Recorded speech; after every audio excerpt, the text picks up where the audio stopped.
Is the funeral over yet? If so, hurry back here. It's Mommy's birthday party today. Get the preparations started quickly. Well, now that your parents are no longer here, you can fully devote yourself to serving my parents. This is exactly why I find Daddy's girls so troublesome." These were the words spoken to me by my husband on the day of my beloved father's funeral, after he passed away in a car accident. My anger overwhelmed my sorrow, and I decided to seek revenge on this man. With a face wet with tears, I headed towards my in-laws' house and vigorously placed the birthday cake on the table. A few minutes later, the cake melted and collapsed in a fierce blaze. My name is Julia. I'm 33 years old. I met my husband Kevin at a matchmaking party that a friend invited me to. We have been dating for a year and just got married half a year ago. But I already regret this marriage. There's of course a reason for this. "Hey, Julia, isn't the meat ready yet? You're a butcher's daughter. Why are you so inefficient?" "Sorry, everyone. My wife isn't very efficient," he said, grinning and playing the role of the domineering husband in front of his friends and their families from his student days. "If you feel that way, why don't you help out a bit?" I whispered back to him irritably. "There are things we're good and not good at. You're a butcher's daughter, so you must be good at handling meat. I'm letting you look good, you know." Are you stupid? Being good at grilling meat? My boastful husband suddenly decided to host a barbecue. Now, I'm grilling meat non-stop for over 10 people. Why did this happen? My family has something to do with it. My family has been running a butcher shop in the next city since my grandfather's time. Currently, my father is running the shop with my brother and a few part-timers. My mother passed away due to an illness when I was young, but my father filled her absence with his love, so I rarely felt lonely. Thanks to our community-based customer service, our shop is reasonably successful, and we've even been featured on local TV a few times. When my husband's friend found out at a drinking party that I was the daughter of the shop owner, he told my husband that he was envious. At that point, without consulting me, my husband decided, "Oh, then let's have a barbecue at our place next time. I'll let you eat as much meat as you want." Of course, I was furious. Why would you decide to do something so big on your own? Eat as much as you want? Our shop isn't all you can eat. And how are you going to barbecue in a rented apartment with no yard? Do you want to burn down the house? I let loose at my self-centered husband. Even he seemed to realize that he'd messed up. "Well, I was drunk and I can't back out now. Got my pride, you know. Could you ask your dad for me? Just this once, please?" Seeing him put his hands together in front of his face and beg, I reluctantly agreed. "All right, but just this time, okay?" I regretted my decision as I asked my father to prepare enough meat for everyone. That day I was feeling down for the morning. That's because I had assumed we'd be having the barbecue at a facility near our house, but... "We're having barbecue at my parents' house," my husband said, and I felt like I was about to collapse. That's because... You made it. It's been years since we've had a barbecue in the yard. I was so excited that I even worked hard cleaning up the yard, she said, completely ignoring my presence and greeting only her son. She was Mary, my mother-in-law. From the start of our marriage, I'd always had a hard time with... No, I hated this woman. I don't know if she was lonely because her only son got married, but she's openly hostile towards me. It's like she's a woman who's had her lover stolen away, and I find it creepy. And there's something that I find downright disgusting. "We would have done the yard cleaning if you'd said so. You just recovered from a backache, so be careful. But thank you, Mommy," my husband said, sending shivers down my spine. Before we got married, my husband used to call his mother Mom, but after we got married, he started calling her Mommy. He must have been hiding it. I wish he had kept it hidden forever. The word Mommy, coming from a man in his mid-30s, has a particularly creepy ring to it. Like me, my husband also lost his father to illness. At the matchmaking party, he said, I can only be grateful to my mother for raising me alone. I was attracted to that filial side of him. However, after getting married, he often goes out for meals without me, saying, I'm going to have dinner with Mommy for the first time in a while on the weekend. He was what you might call a mama's boy. Mary, perhaps, pleased to be cared about by her son, looked at me with a triumphant face. Sighing, I said, I want to cut some vegetables, so may I use your kitchen, Mary? She silently watched me as I cut the vegetables, which was frightening. Then she'd say things like, What a messy way to cut! Your personality is seeping through. You're clumsy. More importantly, when are you planning to move in with me? Kevin is all for it, you know. I thought about stuffing a raw onion in her noisy mouth, but I held back. To be honest, the topic of living together has come up frequently since we got married. If she was a kind person, I wouldn't have any complaints. But a son who loves his mom and a son who calls her mommy? Nuh-uh. There was no way I could imagine living happily together. One of the part-timers quit. It's hard to find a replacement, and it's far from here, so it might be a bit difficult. I keep gently refusing. By the way, none of the part-timers have quit. In fact, they're all experts who've been there for over 5 years. As I was deflecting my grumbling mother-in-law next to me, my husband's friends started to gather. Amid the clamor, the barbecue began, and I kept grilling meat and vegetables diligently. Come on, Julia. Hurry up and grill the meat, he commanded. Even his friends were more considerate, saying, Hey, Kev, you should take over for a bit. Julia hasn't eaten anything since we started. Actually, I'll take over. The meat is really delicious. Thank you. My dad would be happy. I responded with a smile, but my husband was glaring at me. In the end, I only got to eat a few pieces of meat and spent the rest of the time sweating and grilling non-stop. I asked Kevin to switch with me several times, but he said things that made no sense, like, You're better at it, so you do it. With the matter of Mary and now this, my anger was on the brink of peaking. Several hours later, as we were tidying up, my husband said, Hey, Julia, what was up with you today? Don't flirt with my friends. What? As far as I was concerned, I was simply being polite and friendly to them. However, it seemed he didn't like me being all smiles. With my silent response to his ridiculous comment, Mary, grinning, said, She's a butcher's daughter, after all.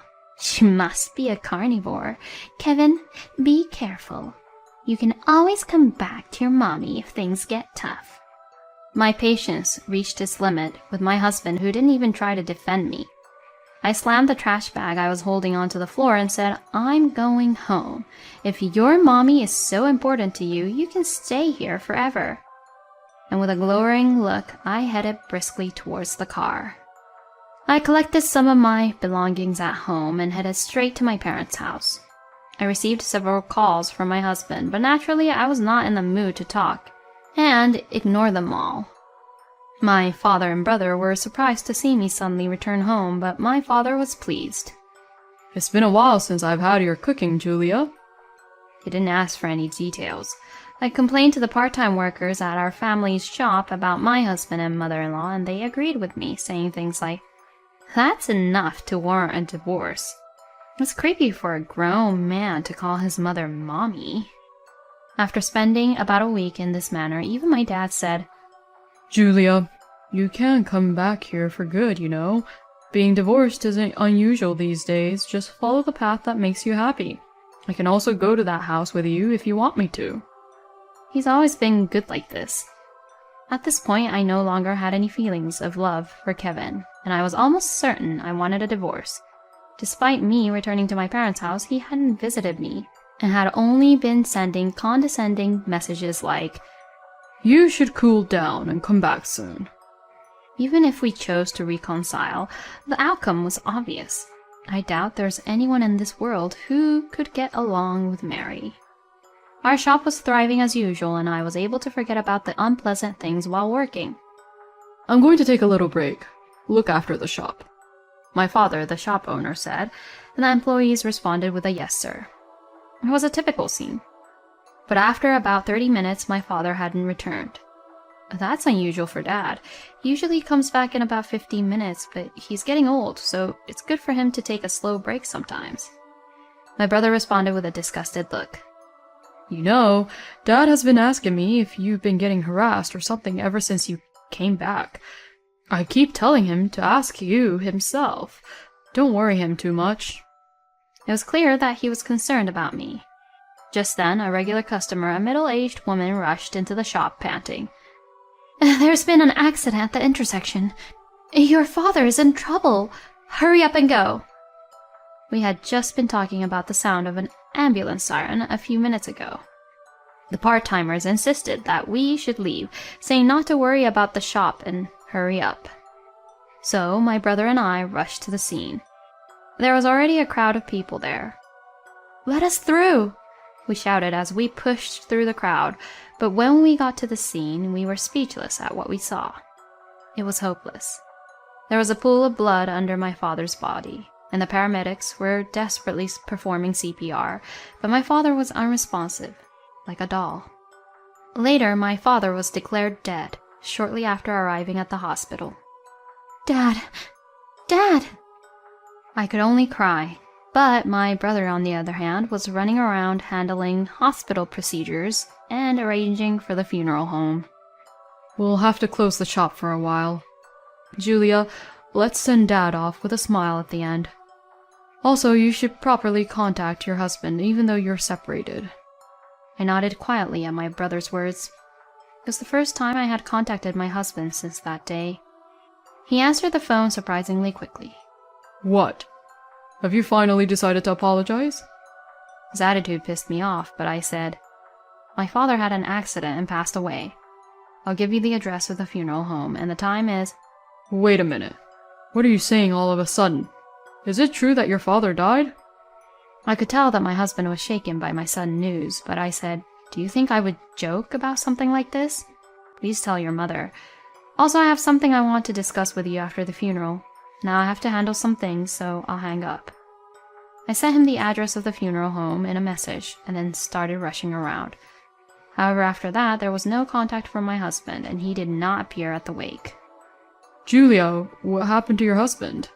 My brother asked, and all I could do was force a smile. I couldn't get through on the phone, and he didn't respond to my messages. I reluctantly contacted Mary, but to my surprise, she had blocked my number. In the end, I couldn't reach Kevin on the morning of the funeral. What's going on with your husband, Julia? He wasn't at the wake either, a relative asked. Well, it seems his mother isn't feeling well, and he's taking care of her. I lied on the spot, but got scolded. No matter how unwell she is, it's not like she's in the hospital or needs caregiving, right? It's absurd to not attend the funeral when your wife's father has passed away. I could only apologize. They were absolutely right. I don't know anyone who lacks common sense as much as him, myself. This is ridiculous. Unbelievable. Just when the funeral was about to start, I noticed my phone on silent mode vibrating. It was a call from Kevin. I have to take this call. I'll be right back. I hurriedly went to the calling space and picked up the phone, and my husband said something outrageous. Hello? Is the funeral over yet? If so, hurry back here. It's Mommy's birthday party today. Get the preparation started quickly. Well, now that your parents are no longer here, you can fully devote yourself to serving my parents. This is exactly why I find Daddy's girls so troublesome. Without any apology to me, my husband chattered away cheerfully, which infuriated me. A birthday party? Are you out of your mind? My father's funeral is about to start. Don't tell me you're planning not to come. To my words, he replied, My friends offered to throw a birthday party for my mommy as a thank you for the barbecue the other day. It would be rude to refuse. Besides, we've only been married for half a year, and I don't really know your father well, so it's not a problem if we don't participate. His words made me dizzy. I'm not coming to the stupid party. Stop making a fool out of me. I talked to my husband, trying to suppress my rising anger, but he said, Then at least bring the cake. I asked you to make arrangements for her birthday cake from the start. I don't know where the shop is. Get over here, quickly. Indeed, I had been asked to reserve Mary's birthday cake a month ago. Basically, this idiotic husband was telling me who was about to start my husband's funeral to bring the cake now. I won't forgive this. This is outrageous. A few hours later, I was standing in front of my in-laws' house. There were loud voices coming from the garden. Sorry for the wait. It was noisy, but it went quiet when I appeared. Julia, how long were you planning to keep us waiting? You really are an unpleasant wife. My husband laughed, but none of his friends were laughing. Julia, that outfit. It's no wonder they were shocked. I was standing there in a morning dress. My face was messy from tears. Today was my father's funeral. The burial just finished and I rushed over. Kevin was being annoying about bringing the birthday cake for his mother quickly. I laughed weakly. What? Your father's funeral? Hold on a sec. Kevin didn't tell us anything about that. We only heard that you will be a bit late because of some matters. And Kevin, what the hell are you doing here? My husband, who was being interrogated by his friend, said, Well, that, because everyone kindly held a birthday party for my mom. His words were interrupted by, Wait, what's this about a birthday party? Today we decided to gather to thank your wife for the barbecue the other day. How did it turn into celebrating your mother's birthday? Faced with the unexpected truth, Kevin and Mary, sitting behind him, turned red. What a couple of fools. Well, but... Unable to think of any excuse, his words and voice became fewer and smaller until they couldn't be heard. I thought so at the barbecue too, but isn't your attitude towards your wife too harsh? I've never heard of anyone prioritizing their mother's birthday over attending their wife's father's funeral. Are you crazy? And you too, ma'am. The gazes directed at my husband shifted to my mother-in-law, and the two of them shrank considerably. We're leaving. Julia, we'll come again later to pay our respects to your father. The friends patted on my shoulder, and I smiled weakly. In the silent garden, Kevin said, Did you enjoy embarrassing me in front of my friends, you fool? Apologize to me right now. Following his lead, Mary chimed in. That's right. Apologize to Kevin. Make sure you clear up the misunderstanding with our friends. Can't believe I got such a ridiculous woman for a daughter-in-law. I stared silently at the two of them, glaring at me with their faces red. I placed the birthday cake that I was holding on the table without a word. That's right. I've been thinking the same thing, that I married into such an outrageous family. But that ends today. I'm not patient enough to keep playing family with insane people. As I spoke in a calm tone, I stuck candles one by one into the cake. Hey! Their faces turned stiff. Not surprising. I had prepared enough candles for her age. By the way, it was 63. Okay, it's ready. I guess this will do for lighting up the candles. All the candles that were stuffed on top of the cake caught fire from the lighter I held, creating a roaring flame. The surroundings had gotten quite dim. It looked like a small campfire. The cake began to melt from the intense heat and crumbled right in front of Mary. You can blow them out now. It's funny how an old woman like you is still celebrating her birthday. It's not like you're loved enough to be celebrated. I said this and gave a snort. Are you crazy? Kevin hurriedly poured a bucket of water on the cake. The water bounced back on the table, completely soaking her upper body. Sorry, Mommy. I don't know if it was anger towards me or embarrassment, but Mary, her body shivering, said, Get out! With that, I said, I was planning to leave without you telling me to. This is the last time I'll see you. Hey, Kevin, why don't you marry your mom, you sick mama's boy? I thrust the divorce papers I had prepared into my husband's chest, and then I left my in-laws' house. A few days later, several of my ex-husband's friends came to visit my parents' house. They lit incense from my father's altar and spoke lightly of Kevin. Despite what had happened, my ex showed no signs of remorse. His friends were flabbergasted, and apparently no longer in contact with him. He was so hated that he was blocked on all social media platforms, and I couldn't help but laugh at his misfortune. That day, we were shouting so loudly that the neighbors could clearly hear our conversation. As you might expect, he was getting the cold shoulder from them.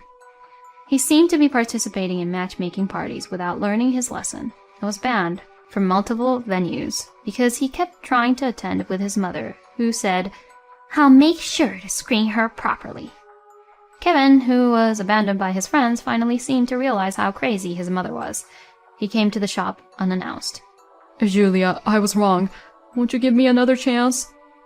Instead of me, who was ignoring him, the part-time ladies told him, "Sir, if you continue to disrupt our business, we will call the police."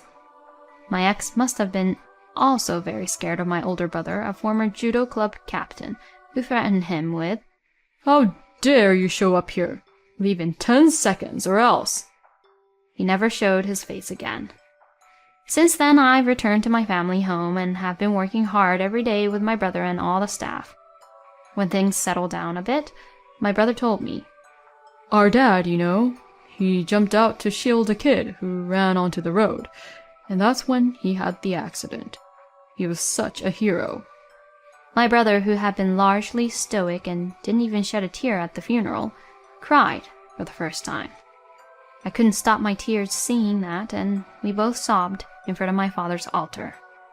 I swore to protect this shop that my grandfather and father left us, because I believe that's the best way I can honor them going forward.